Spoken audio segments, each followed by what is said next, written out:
प्रश्नोपनिषद का परिचय।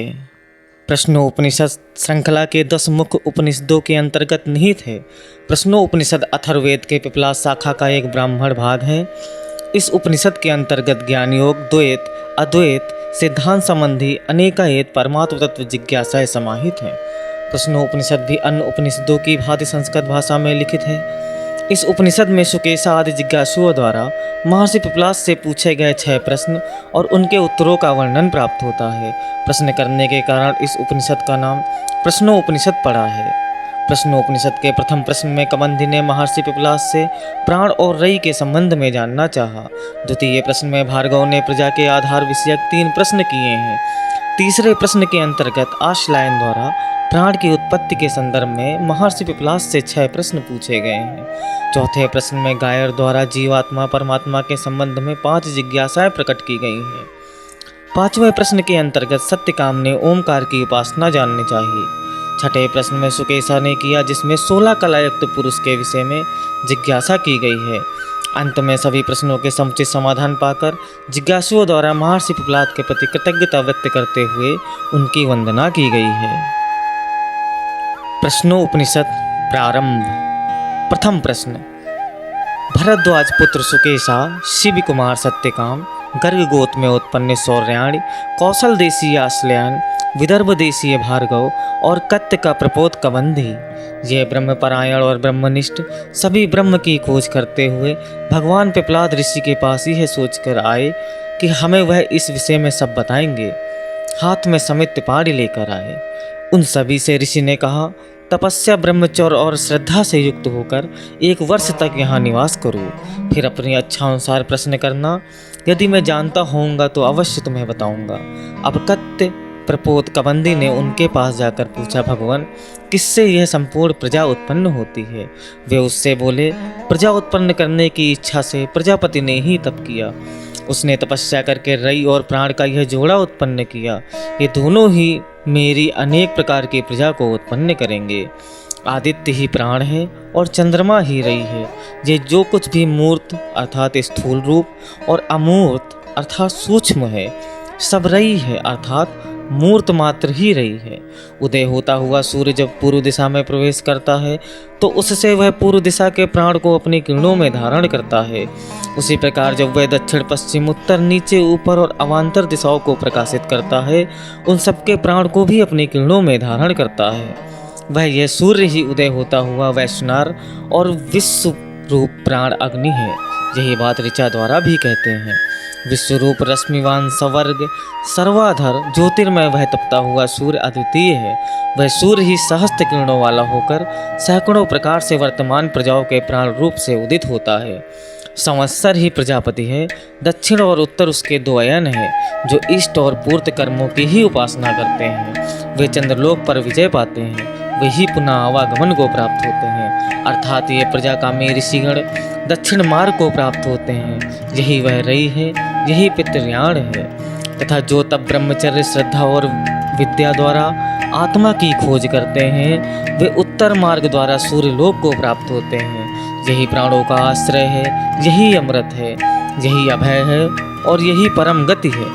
इससे फिर लौटना नहीं होता, अतः यही निरोध है। इस विषय में यह श्लोक है। कई अन्य इसे 5 पाद वाला, सबका पिता, 12 आकृतियों वाला, जल का उत्पादक, देवलोक से भी ऊंचा स्थान बताते हैं। कई अन्य उस परे होकर भी सबको जानने वालों को 7 चक्रों और 6 अरों पर बैठा हुआ बताते हैं। माँ से ही प्रजापति है, उसका कृष्ण पक्ष ही रही है एवं शुक्ल पक्ष प्राण है। अतः ये ऋषिगण शुक्ल पक्ष में ही इष्ट कर्म करते हैं तथा वे दूसरे उस दूसरे पक्ष में करते हैं। दिन रात भी प्रजापति है, उसका दिन ही प्राण है और रात्रि ही रही है। जो दिन में रति हेतु संयुक्त होते हैं वे अपने ही प्राण को छेड़ करते हैं। जो रात्रि में रति के लिए संयुक्त होते हैं वह तो ब्रह्मचर्य है। अन्न ही प्रजापति है। अन्न से ही वीर्य उत्पन्न होता है और उस वीर्य से ही यह प्रजा उत्पन्न होती है। जो इस प्रकार उस प्रजापति व्रत का आचरण करते हैं वे मिथुन को उत्पन्न करते हैं। उन्हीं के लिए ये ब्रह्मलोक है, जिनमें तप है, ब्रह्मचर्य है और जिनमें सत्य प्रतिष्ठित है। उन्हीं के लिए ये रज रहित ब्रह्मलोक है, जिनमें कुटिलता, अमृत और माया नहीं है। द्वितीय प्रश्न। अब उनसे विदर्भ देश के भार्गव ने पूछा, भगवान कितने देवता इस प्रजा को धारण करते हैं, कौन इसे प्रकाशित करते हैं और फिर कौन उनमें सर्वश्रेष्ठ है? वे उससे बोले, आकाश ही वह देव है और वायु, अग्नि, जल, पृथ्वी, वाणी, मन, चक्षु और स्रोत ये सभी कहने लगे, हम प्रकाशित करते हैं। हमने ही इस शरीर को आश्रय देकर धारण कर रखा है। उन सब में वरिष्ठ प्राण बोला, मोह को प्राप्त मत हो, मैं ही स्वयं को इन 5 प्रकारों में विभक्त करके इस शरीर को आश्रय देकर धारण करता हूँ। किंतु उन सब ने इस पर श्रद्धा नहीं की। तब वह प्राण अभिमान पूर्वक उत्क्रमण करने लगा। उसके उत्क्रमण करने पर सभी उत्क्रमण करने लगे और उसके स्थित हो जाने पर सभी स्थित हो जाते। जिस प्रकार मधुक राज के ऊपर उठने पर सारी मक्खियाँ ऊपर जाने लगती हैं और उनके बैठ जाने पर सारी मक्खियाँ बैठ जाती हैं, वैसे ही वाक, मन, चक्षु और स्रोत भी हुए। तब संतुष्टि को प्राप्त होकर वे प्राण की स्तुति करने लगे। यह अग्नि होकर तपता है, यह सूर्य है, यह मेघ है, यह इंद्र है, यही वायु है, यह देव ही पृथ्वी और रई है, सत और असत है, यही अमृत है। रथ की नाभि में लगे हुए अरु के समान ही ऋक, यजु, साम, यज्ञ तथा ब्राह्मण और क्षत्रिय ये सभी प्राण में ही प्रतिष्ठित हैं। हे प्राण, तू ही प्रजापति है, तू ही गर्भ में विचरता हुआ जन्म लेता है। सब में प्रतिष्ठित तुझ प्राण को ही संपूर्ण प्रजा बलि समर्पित करती है। तू देवताओं के लिए उत्तम अग्नि है, पितृगण के लिए प्रथम स्वधा है और अर्थवागरिष्ठ ऋषियों द्वारा आचरित सत्य है। हे प्राण, तू इंद्र है, तेज रूपी रुद्र है, रक्षक है। तू ही अंतरिक्ष में विचरता हुआ सूर्य है, तू ही समस्त ज्योतियों का स्वामी है। हे प्राण, तू ही जब वर्षा का रूप लेकर बरसता है तब तेरी यह समस्त प्रजा यथेष्ट अन्न उत्पन्न होगा, इस प्रकार आनंद रूप से स्थित होती है। हे प्राण, तू ही संस्कार रहित एकमात्र ऋषि है, विश्व का सर्वश्रेष्ठ स्वामी है। हम तेरा भक्ष देने वाले हैं। तू ही वायु रूप हमारा पिता है। तेरा जो स्वरूप वाणी, तच्चक्षु और स्रोत में प्रतिष्ठित है तथा मन में व्याप्त है, उसे तू कल्याणमय कर, उत्क्रमण न कर। यह सब जो तीनों लोकों में स्थित है सब प्राण के ही अधीन है। जैसे माता पुत्र की रक्षा करती है, उसी प्रकार हमारी रक्षा कर एवं श्री और प्रज्ञा प्रदान कर। तृतीय प्रश्न। अब कौशल देश के आश्रलायन ने उनसे पूछा, भगवान यह प्राण कहाँ से उत्पन्न होता है, इस शरीर में कैसे आता है तथा स्वयं को विभक्त करके किस प्रकार स्थित होता है, किस कारण उत्क्रमण करता है तथा किस प्रकार बाह्य और अंतर जगत को धारण करता है। वे उससे बोले, तू अति प्रश्न पूछता है, तू ब्रह्म में श्रद्धा रखने वाला है, अतः मैं तेरे सभी प्रश्नों का उत्तर दूंगा। यह प्राण आत्मा से उत्पन्न होता है। जिस प्रकार पुरुष से उसकी छाया उत्पन्न होती है, उसी प्रकार प्राण आत्मा के ही आश्रित है। यह मन के द्वारा किए गए संकल्पों से इस शरीर में आता है। जिस भांति सम्राट ही इस ग्राम में तुम रहो, इस प्रकार अधिकारियों को नियुक्त करता है, उसी प्रकार यह मुख्य प्राण ही दूसरे प्राणों को पृथक पृथक नियुक्त करता है। वायु और उपस्थ में अपान को, मुख, नासिका, चक्षु, स्रोत में प्राण स्वयं को और मध्य भाग में समान को प्रतिष्ठित करता है। यह समान ही ग्रहण किए गए अन्न को संभाव से शरीर में वितरित करता है। उससे ही ये 7 ज्वालाएं उत्पन्न होती हैं। ये आत्मा हृदय में है। इस हृदय देश में 101 नाड़ियाँ हैं। उनमें से एक एक की 100 शाखाएं हैं और 72 हजार प्रतिशाखा नाड़ियाँ होती हैं। उनमें व्यान संचार करता है। उनमें एक ऊपर की ओर है जिसमें गमन करने वाला उड़ान पुण्य द्वारा पुण्य लोक में और पाप के द्वारा पाप लोक में ले जाता है। दोनों के उभय फल स्वरूप मनुष्य लोक में ले जाता है। आदित्य ही वह बाह्य प्राण है जो चक्षु के प्राण पर अनुग्रह करता हुआ उदित होता है। पृथ्वी में जो देवता है वही पुरुष के अपान को आकर्षण किए हुए है। इन दोनों के बीच में यह जो आकाश है वह समान है और वायु ही व्यान है। तेज ही वह उदान है। इसलिए जिसका तेज शांत हो जाता है वह मन में लीन हुई इंद्रियों सहित पुनर्जन्म को प्राप्त होता है। जैसा चित्त होता है उस संकल्प के साथ ही मुख्य प्राण को प्राप्त हो जाता है। यह प्राण तेज से युक्त हो आत्मा सहित संकल्पानुसार भिन्न भिन्न लोकों को ले जाता है। जो विद्वान प्राण को इस प्रकार जानता है उसकी प्रजा नष्ट नहीं होती, वह अमर हो जाता है। ऐसा यह श्लोक है। प्राण की उत्पत्ति, आगम, स्थान, विभुत्व और आध्यात्मिकता इन पांचों प्रकार से जानकर अमृत का अनुभव करता है। चतुर्थ प्रश्न। अब गर्ग गोत्रीय सौर्याणी ने उनसे पूछा, भगवान इस पुरुष में कौन सोता है, कौन जागता है, कौन यह देवता स्वप्नों को देखता है, यह सब किसके द्वारा अनुभव होता है, यह सब किसमें समान रूप से प्रतिष्ठित रहता है।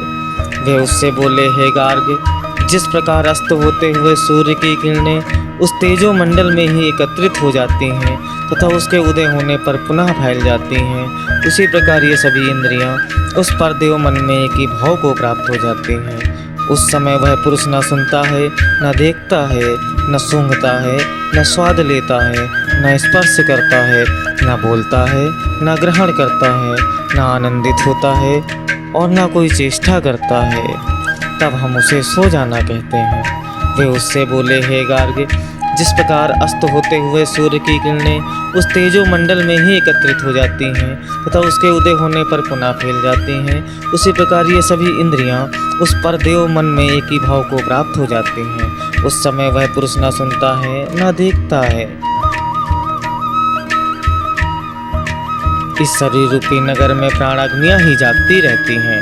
ये अपान ही गार्हपत्य अग्नि है, व्यान अन्यवार पचन अग्नि है। गार्हपत्य अग्नि के द्वारा ही प्रयन के लिए वह आहवनीय प्राण ले जाया जाता है। उच्छ्वास और निश्वास ये दोनों ही आहुतियाँ हैं। आहुति को संभाव से पहुँचाने वाला समान है। ये मन ही यजमान है, इष्ट फल ही उदान है। ये उदान ही इस यजमान को नित्य प्रति ब्रह्म के समीप ले जाता है। इस स्वप्नावस्था में यह देव अपनी महिमा का अनुभव करता है। देखे देखे हुए को पुनः देखता है, सुनी सुनी बातों को पुनः सुनता है, देश दिशाओं में अनुभव किए गए को पुनः अनुभव करता है। देखे हुए न देखे हुए, सुने हुए न सुने हुए अनुभव को, किए हुए न अनुभव को किए हुए, सत और असत सबको देखता है और सर्वरूप होकर भी देखता है। जब मन तेज से अभिभूत हो जाता है तब यह देव स्वप्न नहीं देखता। उस समय शरीर में वह सुख को प्राप्त होता है। हे सौम्य, जिस प्रकार पक्षी अपने निवास वृक्ष पर जाकर बैठते हैं उसी प्रकार ये सब भी उस श्रेष्ठ आत्मा में स्थित हो जाते हैं। पृथ्वी, जल, अग्नि, वायु, आकाश और उनके तन्मात्र गंध, रस, रूप, स्पर्श, शब्द भी, चक्षु, श्रोत, घ्राण, रसना, त्वचा और इनसे संबंधित विषय भी, वाक, हस्त, उपस्थ, पायु, पाद और इनसे संबंधित क्रियाएं भी, मन, बुद्धि, अहंकार, चित्त, तेज और उनसे संबंधित विषय भी, प्राण और प्राण द्वारा धारणीय भी, यही सृष्टा, स्पष्टा, श्रोता, घ्राता, रचयिता, मंता, बोधा, कर्ता और विज्ञानात्मा पुरुष है। वह परअक्षर आत्मा में सम्यक रूप से स्थित हो जाता है। उस छाया रहित अशरीरी अलोहित शुभ्र लक्षर को जो पुरुष जानता है और उस पर अक्षर को प्राप्त हो जाता है, हुए है सौम्य, वह सर्वज्ञ और सर्वरूप हो जाता है। ऐसा यह श्लोक है। हे सौम्य, जिसमें विज्ञान स्वरूप आत्मा सहित समस्त देव, प्राण और भूत सम्यक प्रकार से प्रतिष्ठित होते हैं, उस अविनाशी को जान लेता है, वह सर्वज्ञ सर्ग रूप में प्रवेश कर जाता है। पंचम प्रश्न। अब शिवी पुत्र सत्यकाम ने उनसे पूछा, भगवान, मनुष्यों में जो भी कोई मृत्यु पर्यंत उस ओमकार का ध्यान करता है उससे वह किन लोगों को जीत लेता है। वे उससे बोले, हे सत्यकाम, यह ओमकार ही है, पर और अपर ब्रह्म है। विद्वान पुरुष इसी के आश्रय से दोनों में से किसी एक को प्राप्त हो जाता है। वह यदि ओमकार की एक मात्रा का ध्यान करता है तो उससे संवेदना को प्राप्त कर शीघ्र ही जगत में उत्पन्न होता है। उसे ऋचाएं मनुष्य लोक में ले जाती हैं, जहाँ वह तप ब्रह्मचर्य से संपन्न होकर महिमा का अनुभव करता है। वह यदि ओमकार की एक मात्रा का ध्यान करता है तो उससे संवेदना को प्राप्त कर शीघ्र जगत में उत्पन्न होता है। यदि वह 2 मात्राओं की मन से उपासना करता है तो वह अंतरिक्ष को प्राप्त होता है। उसे यजुश्रुतियों सोमलोक में ले जाती हैं। सोमलोकियों का विभूतियों का अनुभव कर वह पुनः लौट आता है। पुनः जो 3 मात्राओं वाले सोम द्वारा परम पुरुष का ध्यान करता है वह तेजोमय सूर्य लोक को प्राप्त होता है। जिस प्रकार सर्प केचुली से निकल जाता है उसी प्रकार वह पापों से मुक्त हो जाता है। यह सामश्रुतियों द्वारा ब्रह्मलोक में ले जाया जाता है। वह इस जीवन धन से परे उसे हृदयस्थ परम पुरुष का साक्षात करता है।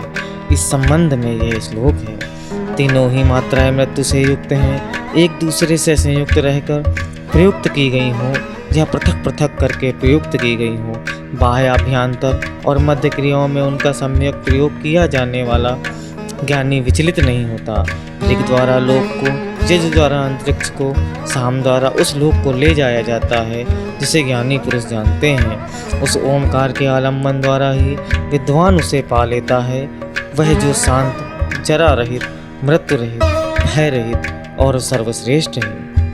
अब भरद्वाज पुत्र सुकेशा ने पूछा, भगवान, कौशल देशीय राज्यपुत्र हिरण्यनाभ ने मेरे पास आकर यह प्रश्न पूछा था, भारद्वाज, 16 कलाओं वाले पुरुष को जानते हो?